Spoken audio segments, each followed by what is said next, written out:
Hola, bienvenidos a esta emisión. En esta ocasión hablaremos sobre un tema pedagógico importante para la docencia, las metodologías activas. En esta ocasión veremos específicamente de las metodologías CAR, es decir, las metodologías cooperativas, activas y reflexivas.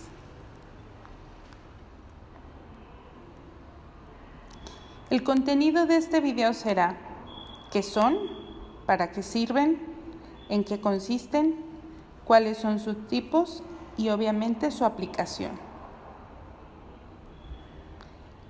Las metodologías de aprendizaje CAR son aquellas cuyos rasgos característicos son: fomentan la cooperación, el aprendizaje activo y la reflexión de los educandos.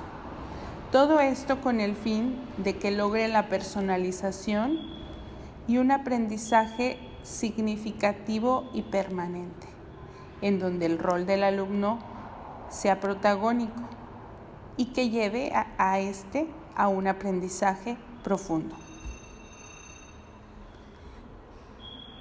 De inicio, hablaremos que estas metodologías buscan romper con el paradigma del modelo tradicional de aprendizaje pasivo,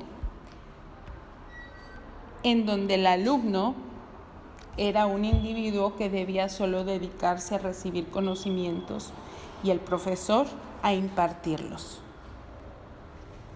Este modelo dio un giro con la reforma educativa, la cual pugnaba por un enfoque por competencias, no solo incorporando elementos novedosos, sino elementos que pasaran de modelos centrados en información a modelos centrados en desempeño. Todo esto aplicado en situaciones cotidianas, en donde el alumno desarrollara sus capacidades básicas para la vida, pero de manera transversal, utilizando diversas estrategias como son estas metodologías activas.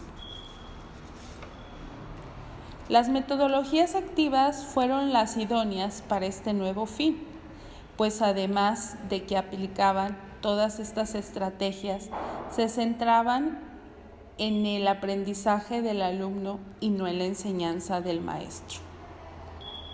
Estas metodologías son cooperativas porque fomentan el trabajar en conjunto para alcanzar objetivos comunes, activas porque pretenden que el alumno llegue a contenidos por sí mismo, y reflexivas porque quieren o pretenden hacer pensar al alumno acerca de su propio proceso de pensamiento a través de la metacognición.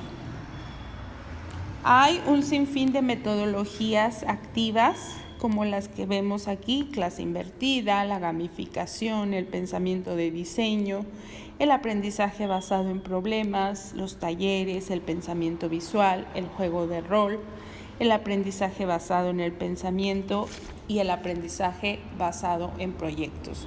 En este video únicamente veremos algunas de ellas, que son el aprendizaje basado en problemas, el aprendizaje basado en proyectos, los centros colaborativos y el estudio de casos.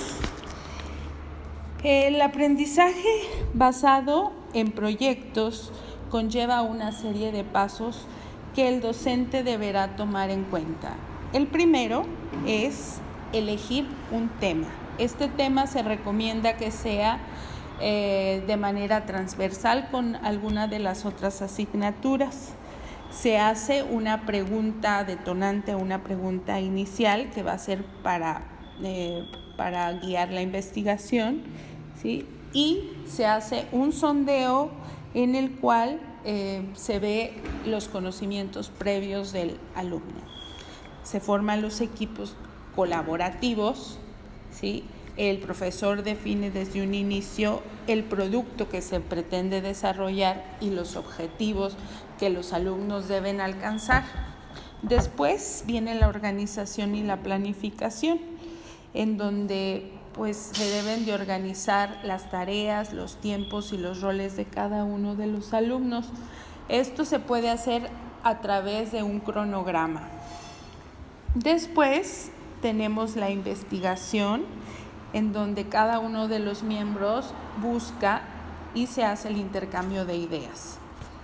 Después se escoge la información más importante y se esquematiza para finalmente presentarla. El aprendizaje basado en problemas también es una estrategia que puede ser utilizada en cualquier asignatura. El primer paso es la planificación. El docente debe desde un principio pensar en los objetivos a alcanzar, en las competencias que quiere desarrollar, ¿sí?, para escoger posteriormente un problema de la vida real. También es muy importante en esta estrategia especificar el tiempo de resolución. Posterior a ello, organiza los grupos, ¿sí?, hace la presentación del problema que ha escogido y resuelve las dudas que algunos de sus alumnos tengan. Después de eso, se hacen los grupos colaborativos. Entre ellos analizan el caso, identifican el problema formulando una pregunta que va a ser la pregunta guía. Después, entre ellos hacen una lluvia de ideas sobre el caso. Se hace esa lista de respuestas que van a pasar a ser la hipótesis. El docente va acompañándolos como guía. Después se hace la evaluación. Aquí sí se pide que, por ejemplo, hagan evaluación del profesor con una rúbrica, la autoevaluación del propio alumno y una coevaluación entre compañeros. Se recopila la información de cada uno de los equipos, se hace una síntesis, se hace la presentación de la investigación. Después tenemos otra estrategia que es el aprendizaje cooperativo.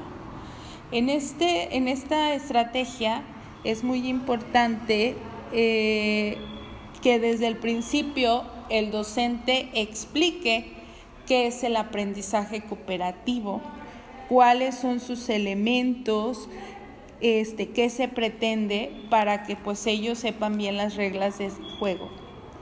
Se forman los grupos y se les asignan los roles a cada uno de los miembros. Después de eso, se van a estructurar las tareas de aprendizaje que van a llevar a cabo. Hay que elegir las tareas de aprendizaje más adecuadas y vamos a ver que también va a haber reuniones de trabajo que pueden ser por grupos o pueden ser individuales, ¿sí? En estas reuniones se hace una valoración grupal, después se califica y se hace la evaluación. Por otro lado, tenemos el estudio de casos. El estudio de casos, el primer paso es elegir un caso específico, algo de la vida real, planteárselo a los alumnos. Posterior a ellos se hacen otra vez los grupos colaborativos, se hace un análisis de manera grupal. Después de ello viene la investigación y la recopilación de datos, ¿sí? Se recomienda que esta investigación se siga con una lista de preguntas, ¿sí? Y las respuestas van a surgir como proposiciones que van a ser enmarcadas pues, en un marco teórico o en alguna teoría, es decir, se tiene que basar en algo. Se hace el bosquejo del caso y finalmente el informe final. Y ya por último tenemos la estrategia de experimentos. En esta estrategia se les pide que, por ejemplo, comencemos con una pregunta, que es la pregunta de investigación. Después empiezan a hacer la investigación a fondo en diferentes fuentes. A partir de eso se construye una hipótesis, ¿sí? Esa hipótesis debe de testarse, obviamente con un experimento. Después se hace el análisis de los resultados para saber pues, si la hipótesis fue comprobada o no fue comprobada, ¿sí? Y esto pues, nos va a ayudar a hacer la conclusión y finalmente se realiza el informe de experimentos. Como ven, todas estas metodologías son aplicables a cualquier clase y en cualquier momento. Gracias.